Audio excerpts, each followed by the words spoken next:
सभी को नमस्कार। मेरा पत्रकार बंधुओं को, आज मैं कैथल के अंदर आया हूँ। कुछ ज़रूरी विषय पे मैं आपसे बातचीत कर रहा हूँ। जब से इंडिया गठबंधन कुरुक्षेत्र में चुनाव प्रचार में उतरा है, हम कुरुक्षेत्र के गांव-गांव में जा रहे हैं और सभी गांव में भाजपा के प्रति बेहद रोष है। लोगों ने कुछ गाँव में अपने घर के बाहर पोस्टर लगा रखे हैं, इस गाँव में बीजेपी वालों की एंट्री नहीं है। इस माहौल को देखते हुए भारतीय जनता पार्टी के लीडर टिकट लेने को तैयार नहीं थे। लोग जानते हैं कि भाजपा की टिकट ली तो गांव में घुसना मुश्किल हो जाएगा। जब इन्हें भारतीय जनता पार्टी से व्यक्ति चुनाव लड़ने के लिए नहीं मिल रहे थे तो इनको पैराशूट से दूसरी पार्टियों के उम्मीदवार लाके चुनाव लड़ाने पड़े। जिस व्यक्ति को देश के प्रधानमंत्री ने लुटेरा कहा, लुटेरे जैसे शब्द का इस्तेमाल किया, जिस व्यक्ति को भाजपा नेताओं ने देशद्रोही तक कहते थे, जिस व्यक्ति को भाजपा के नेता कोयला घोटाले का मास्टरमाइंड बताते थे, जिस व्यक्ति के ऊपर भाजपा नेता सबसे बड़े देश के कोयला चोर का टैग देते थे, 1,86,000 करोड़ रुपए का, जिसको कोयला चोर बताया प्रधानमंत्री ने, प्रकाश जावड़ेकर जी ने, आज उस व्यक्ति को भाजपा अपना सिपाही बता रही है। आज भारतीय जनता पार्टी में अंदरूनी कलह है। भारतीय जनता पार्टी के कार्यकर्ता उस व्यक्ति का बायकॉट कर रहे हैं। भारतीय जनता पार्टी के कार्यकर्ता कह रहे हैं कि जिस व्यक्ति को घर घर जाके हमने कोयला चोर कहा था, आज उसको कोहिनूर कैसे कहें, आज उसके लिए वोट कैसे मांगे। कल आप सभी ने देखा कलायत के अंदर भी जिस तरीके से नवीन जिंदल का विरोध हुआ, उसके खिलाफ नारेबाजी हुई। कुरुक्षेत्र की जनता भारतीय जनता पार्टी की असलियत समझ चुकी है। भाजपा का दोहरा चरित्र जनता के सामने पूरी तरीके से एक्सपोज हो गया है और ये तो शुरुआत है। आप आगे आगे देखें, जो आज भारतीय किसान यूनियन जिसको गोलियों के साथ, ड्रोन के बम गिरा के आतंकवादियों जैसा जिन किसानों के साथ व्यवहार किया गया, आज वो किसान चाहता है कि भारतीय जनता पार्टी को वोट की चोट से सबक दिया जाए। भारतीय जनता पार्टी का एक फिक्स पैटर्न है। भाजपा सबसे पहले सभी लुटेरे, भ्रष्टाचारियों के, अपराधियों की एक लिस्ट बनाती है, फिर उनके यहाँ ईडीआई भेजती है, सीबीआई भेजती है। ईडी और सीबीआई के माध्यम से फिर उनको कहती है इलेक्ट्रल बॉन्ड का चंदा उगाही करती है उनसे, फिर उनको सरकारी ठेके दिलवाती है, फिर उनमें से दलाली खाती है और उनको सही समय पे सही जगह फिर उनका इस्तेमाल करती है। कैसे उनको दबाया जाता है, कैसे उनको फंसाया जाता है, जो उनके इस्तेमाल होने से मना करता है उसको जेल में डाल देती है। आखिरकार डर कर वह व्यक्ति भाजपा के सामने नतमस्तक हो जाता है और जेल में जाने से अपने आप को बचाता है। कोयला घोटाले के नाम पे 2014 में भाजपा सत्ता में आई थी।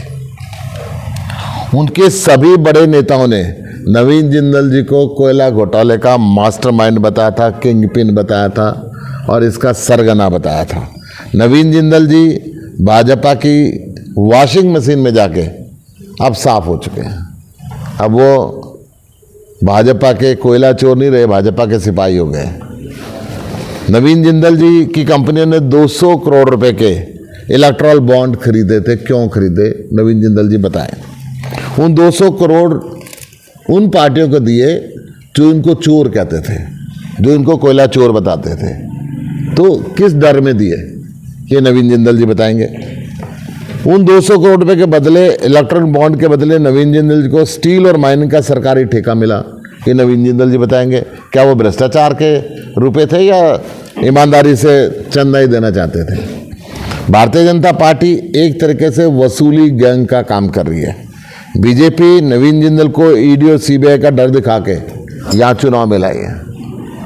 मैं दावे के साथ ये बात कह सकता हूँ। नवीन जिंदल जी भी जानते हैं कुरुक्षेत्र में उनकी जमानत जब्त होने वाली है। नवीन जिंदल जी जानते हैं कि भाजपा के कार्यकर्ता ही उनका यहाँ पे विरोध कर रहे हैं। हमने तो यहाँ तक सुना है नवीन जिंदल जी को 2 विकल्प दिए गए थे, कुरुक्षेत्र से चुनाव लड़ो या जेल में जाओ। सच्चाई नवीन जिंदल जी जानते होंगे क्या सच्चाई है। आज देश की और हरियाणा की ओर से कुरुक्षेत्र की जनता समझ रही है कि किस तरीके से चंदे का धंधा भारतीय जनता पार्टी चला रही है। भ्रष्टाचारी भाजपा को दलाली देते हैं और आराम से चोरी करते हैं पूरे देश के अंदर। ये सुप्रीम कोर्ट ने इस इलेक्टोरल बॉन्ड को एक्सपोज करके, जो इनकी चोरी थी उसको उजागर करके देश के सामने ला दिया है। जो भ्रष्टाचारी भाजपा से हिसाब से काम करेगा उसको लोकसभा और राज्यसभा की टिकट मिलेगी। जो ईमानदारी से भाजपा के खिलाफ आवाज उठाएगा उसको जेल मिलेगी। ये भारतीय जनता पार्टी का पैटर्न है। मैं अगर कैथल की बात करता हूं, आज मैं कैथल के अंदर बैठा हुआ हूं। 2 साल पहले यहाँ पे कारोबारियों की हत्या हुई। 2 कारोबारियों को मंडी के अंदर सरेआम कत्ल कर दिया गया। उस समय नवीन जिंदल जी कहाँ थे? अगर वो इस क्षेत्र के इतिहासी हैं तो वो यहाँ पर क्यों नहीं आए? मुनीश मित्तल जी की 2015 में हत्या हुई, 9 साल हो गए, आज तक हत्यारे नहीं पकड़े गए। परंतु आवाज उठाने वाले रोकी मित्तल को खट्टर साहब ने जेल में करा दिया था। वो कैथल का रहने वाला था, उसने आवाज उठाई थी, उसको जेल में डाल दिया। उसने 1500 करोड़ रुपए की हेराफेरी की आवाज उठाई थी, उसको जेल में डाल दिया। मैं खट्टर साहब आपको ये कहना चाह रहा हूँ, आप 9.5 साल मुख्यमंत्री रहे हैं।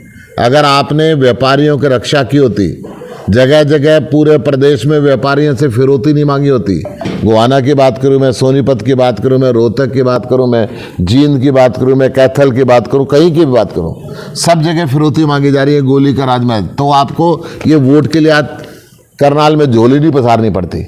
आपके अगर काम ठीक होते तो आज आप झोली नहीं पसारते। आज जो फिरौती मांगने वाले गैंगों को आपने संरक्षण दिया है और आपके राज के अंदर पूरा का पूरा लठ राज हो गया, कानून का राज खत्म हो गया है। देश की और प्रदेश की जनता इस बात का हिसाब आपसे करनाल के चुनाव के अंदर लेगी। और ये झोली पसारना के ढोंग आप बंद करो। आपने हरियाणा की जनता को जो तंग किया है उसका हिसाब वोट की चोट से हरियाणा की जनता आपको देने वाली है। पिछले काफ़ी सालों से करनाल के अंदर, कैथल के अंदर, कुरुक्षेत्र के अंदर, हरियाणा के बाकी जगह पे आप कोई बाड़ा नहीं लेकर आए, आपको नई कॉलोनियाँ नहीं लेकर आए, नई चीज़ें लेके नहीं आए जनता के लिए। आज जनता परेशान है। अवैध कॉलोनियों को भी आपने वैध नहीं किया। आज गरीब आदमी मोटी मोटी रिश्वत देके मकान बना पाता है, आपने उनका जीना दुर्भर कर दिया है। आप भाई से भाई को लड़ा के, फूट डाल के शासन करना चाहते हैं। कभी आप हिंदू मुसलमान के नाम पे लड़ाते हैं, कभी आप जाट नो जाट के नाम पे लड़ाते हैं, कभी आप राजपूत गुर्जर के नाम पे लड़ाते हैं, कभी किसी के नाम पे लड़ाते हैं, कभी किसी नाम पे लड़ाते हैं। सारी बिरादरियां एक भाईचारे के साथ रहते हैं, बैठ के निपटाए जा सकते हैं सारे मसले। परंतु आप चाहते हैं कि लोगों के अंदर फूट पड़े और आप उस फूट के साथ राज करते रहें। मैं आपसे ये भी कहना चाहूँगा कि देश में सबसे ज़्यादा गंदगी की सफाई वाल्मीकि भाई करते हैं और सबसे ज़्यादा परेशानी के दौरान से आपके राज के अंदर वो गुजरे हैं। दिल्ली के अंदर उन सबको पक्का कर दिया गया, परंतु आप कच्चे कर्मचारी लगाते हैं और आज तक उनको पक्का करने का कोई साधन नहीं बनाते। आप उनको ठेके पर रखते हैं। आज सुभाष सुधा जी कल बोल रहे थे कि आरोप तो लगते रहते हैं। सुभाष सुधा जी, मैं आपसे भी पूछना चाहता हूँ, आप 2 बात बता सकते हैं? क्या प्रधानमंत्री जी ने झूठ बोला था ये कोयला चोर है, या आप झूठ बोल रहे हैं कि कोयला चोर नहीं है? आपको स्पष्टीकरण देना होगा कि देश के प्रधानमंत्री ऐसे ही आरोप लगा देते हैं। अरविंद केजरीवाल जी को भी ऐसे आरोप लगा के आपने अंदर डाल रखा है। वहाँ तो आप नहीं बोल रहे, आरोप तो लगते रहते हैं। चलते चुनाव के अंदर 2 मुख्यमंत्रियों को आपने कैद कर लिया। चलते चुनाव के अंदर एक कांग्रेस जैसी नेशनल पार्टी का आपने बैंक अकाउंट सील कर दिया। आप इस चुनाव के अंदर तराजू झुका के काम करना चाहते हैं। Level playing field Bharatiya Janata party आज देश की अन्य राजनीतिक पार्टियों को नहीं देना चाहती। जिस प्रकार से मशीन की गड़बड़ी का आप पे आरोप लगता है, जिस प्रकार से आपने चुनाव से ठीक पहले मुख्य चुनाव आयुक्त को हटा के अपनी मर्जी से नया अपॉइंट किया है, उससे लोगों का संदेह बढ़ गया है। आढ़तियों को आपने परेशान कर रखा है। किसान के आप सरसों खरीद नहीं रहे। नमी के नाम पे किसान को आप लगातार परेशान कर रहे हैं और इसके साथ साथ गीले के नाम पे उसकी कटौती काटी जा रही है। मैं आपसे ये कहना चाहता हूँ, आज आपके अलग अलग नेता अलग अलग भाषा बोल रहे हैं। कहीं आपकी पार्टी के नेता बनियों को मुर्गी समझते हैं और आप बयान देते हैं एक मुर्गी को फंसा लिया, ये समाज आपको बताएगा। कहीं आपके नेता कृष्णलाल गुर्जर फरीदाबाद के अंदर बनियों को बोलते हैं कि इनका काम तराकी से तोलना है, सत्ता के अंदर आना नहीं है। कहीं पे आपके नेता हिसार से बोलते हैं, रंजीत चौटाला जी भारतीय जनता पार्टी के नेता, कि ब्राह्मण ने सारे देश के अंदर लड़ाई कराते हैं। आप ये लोगों को बांटना बंद करो, लोगों को तंग करना बंद करो। लोग ये समझते हैं कि आप फूट डाल के राज करना चाहते हैं, परंतु लोग अब काम चाहते हैं, लोग विकास चाहते हैं। कैथल के अंदर भी भारतीय जनता पार्टी के कार्यकर्ताओं ने मुझे बताया कि आप यूज और थ्रो के पैटर्न पे चल रहे हैं। जब रॉकी मित्तल को 2019 में पीएम की स्टेज पे कोयला चोरी का गाना गाया था तो खुश हो गया, आपने उसको चेयरमैन बनाया, और अब भ्रष्टाचार के खिलाफ उसने आवाज़ उठाई तो आपने उसको हटा दिया, पद से मुक्त हटा दिया और उसको जेल में डाल दिया। मैं फिर ये कह रहा हूँ, अग्रवाल समाज को खुश करने के लिए आपने अरुण सराफ को भी चेयरमैन बना दिया और एक सवाल उसको हटा दिया, यूज़ किया और फेंक दिया। आपने नगर परिषद का चुनाव जीतने के लिए श्री कैलाश भगत जी को चेयरमैन बना दिया और फिर उनको भी हटा दिया। आप कैथल के नागरिकों को भी यूज एंड थ्रो की पॉलिटिक्स के अंदर कर रहे हैं और पूरे देश के अंदर ये आपका पैटर्न बन गया है। धन्यवाद। Any question? एक्सटेंशन मिल गई 3 साल के तलाश। एक बार तो हटा दिया, फिर एक्सटेंशन मिल गया ना। वो उन्होंने कैथल के अंदर ही अपना आवास ले लिया है, यहीं पे वो शिफ्ट कर रहे हैं। गुप्ता जी, आप कह रहे हैं उनकी जमानत जब्त होगी जिंदल की, जबकि यहाँ के विधायक और क्षेत्र के विधायक उनको डबल वोटों से जीत के आश्वासन जो है वो देते हैं। उनकी मजबूरी है ये बोलना। कैथल का विधायक और क्या बोलेगा, उसके बाद कोई ऑप्शन नहीं है। परंतु गांव में जाकर देखें जिंदल साहब किस प्रकार के नारे उनके खिलाफ लग रहे हैं। भारतीय जनता पार्टी के लोग ही कह रहे हैं कि जो वो कोयला चोर से हम कोहिनूर कैसे बनाएं, चोर से सिपाही कैसे बनाएं। नई संसद के सपने आने लगे नवीन जी में। सपने तो उनको बहुत कुछ आ रहे हैं, परंतु सपने बड़े तिहाड़ जेल के भी उनको साथ साथ बीजेपी दिखाती रहती है। न्यायपालिका का भरोसा बढ़ गया हमको भाजपा शामिल, पहले नहीं था, अभी बीजेपी से टिकट लेने के बाद न्यायपालिका पे भरोसा आया, पहले नहीं था क्या? पहले तो नहीं बोले मेरा न्यायपालिका पे भरोसा है। रॉकी मित्तल का आप जिक्र कर रहे हो, शामिल करवा रहे हो? नहीं, देखिए रॉकी मित्तल ने कैथल के में एक मर्डर हुआ, उसके खिलाफ उसने आवाज़ उठाई। वो भारतीय जनता पार्टी का सिपाही पहले भी था, आज भी है। वो नरेंद्र मोदी का भगत है।